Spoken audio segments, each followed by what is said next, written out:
Hello everyone, welcome to another Car Talks. This one's going to be a little bit different because you can see it's not on the phone is not on my nice mount here, and I'm not taking my daughter to school. I'm believe it or not, I'm actually driving somewhere else that doesn't have to do with taking my daughter to school. I know it's crazy to say, but I normally don't drive anywhere because everything is remote with me. But anyway, instead, I wanted to get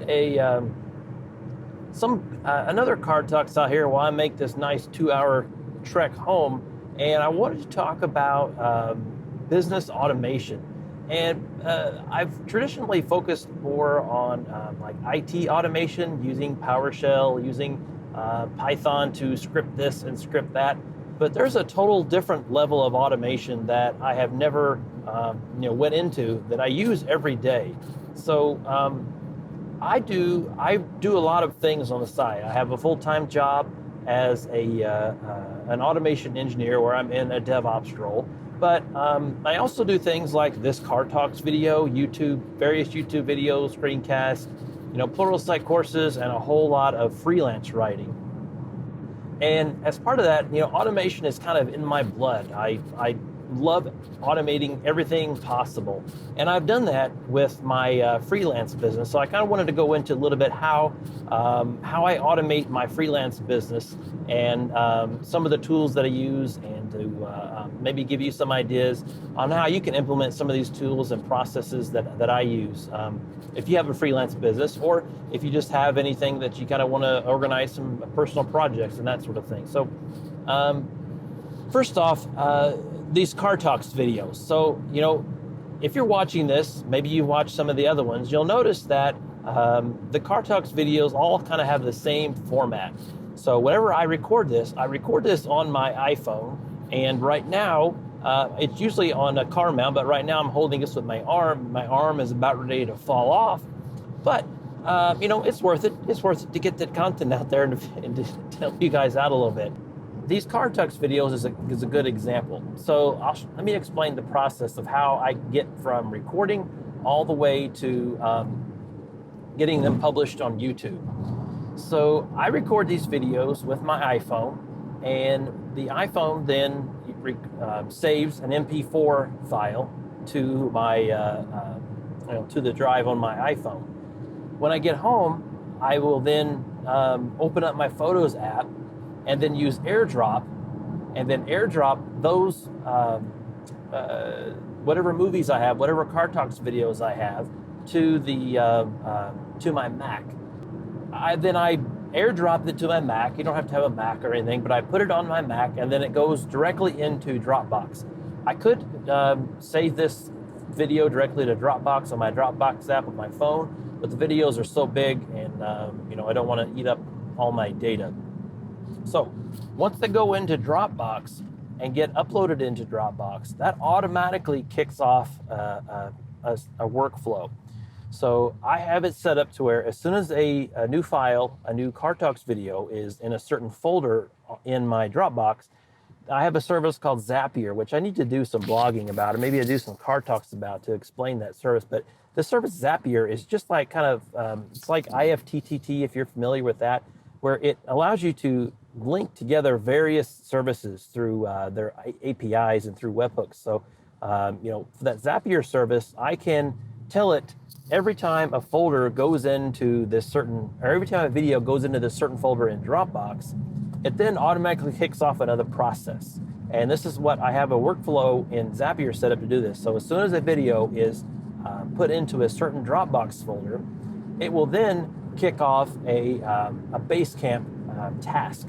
So I use a project management system called Basecamp, which I highly recommend, which I also need to do another blog post about or something. But basically what it does is then it creates it creates a couple tasks in my Basecamp project management software, one for me and one for my virtual assistant.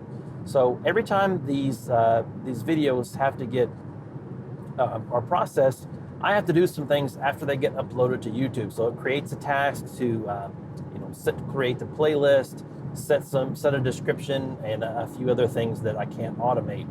And then it also, for the things that I need to do automatically that I can't necessarily automate with the tool, I create a task for my virtual assistant to do those. So I have a virtual assistant that does a number of different things for me. And the things that I can't automate, that are just way too hard to automate, I assign to my virtual assistant. So it also creates a task in there for my virtual assistant and automatically sets a due date of 3 days in advance to change the thumbnail video. So if you notice in these Car Talk videos, the thumbnail video is always going to be the same. It's going to be that cartoon picture.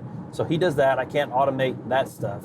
And then it also, after it creates those tasks, it then uploads this to YouTube. So whenever it goes into the Dropbox, it creates the tasks and then uploads this video directly to YouTube, directly to my channel with the name of the movie, the name of the MP4 file that was in the Dropbox. So I take the name of that, I create a name of it, I assign it as clever enough as a name as I possibly can in Dropbox, and then it automatically gets uploaded to YouTube and then creates those tasks. Once it does that, then it goes in and buffers. I use another tool called Buffer that can queue up various tweets and Facebook posts and LinkedIn posts and things like that. And then I queue up a buffer post for, I believe it's 2 or 3 weeks ahead of time. I do that because I don't want to share that I recorded a new video before I and my assistant have been able to go in and do some post-processing on the video. I don't want to share it out and do that. So it's about a couple weeks in the future. So after it does this, it's up to YouTube. I got the tasks created, and then it does. It also creates a third task. I forgot about this. See, there's so many things in this. I've got so many different workflows set up in this tool that I can't even remember sometimes. But I also have a freelance writer that I hire that essentially takes what I say in this Car Talks video and creates a nice blog post from it. So this it also creates a task to creates the Basecamp task for my freelance writer to write the blog post. To save her some time to automate everything possible, it actually creates the WordPress blog post template. So it creates it with the name that I want and some placeholders in there, just a kind of a template. And then I provide the link to that blog post in the Basecamp task that I provide to my freelance writer. She'll then go in there and transcribe this and create a blog post out of it, and then just fill that out.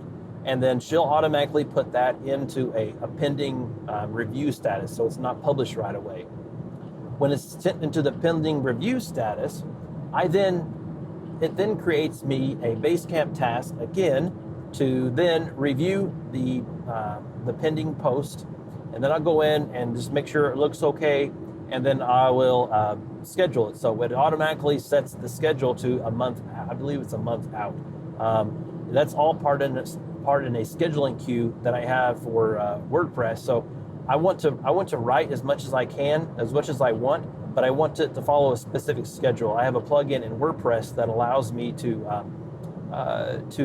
write as many posts as I want. I can do 10 posts in a day, but it's only going to publish a couple posts. I believe it's 2 posts a week or something like that. But yeah, so that's kind of the process for how all that works. That's about it. Then my assistant does his thing, closes it out, and it doesn't do anything else. So that's kind of the process of how these Car Talks videos get from me recording all the way up to YouTube and a blog post created from it. So I'm kind of doing 2 types of content at once there, which is pretty cool. So I have all this kind of coordinated, and it's working really well. I also have a lot of different other workflows that I automate a lot of my business in.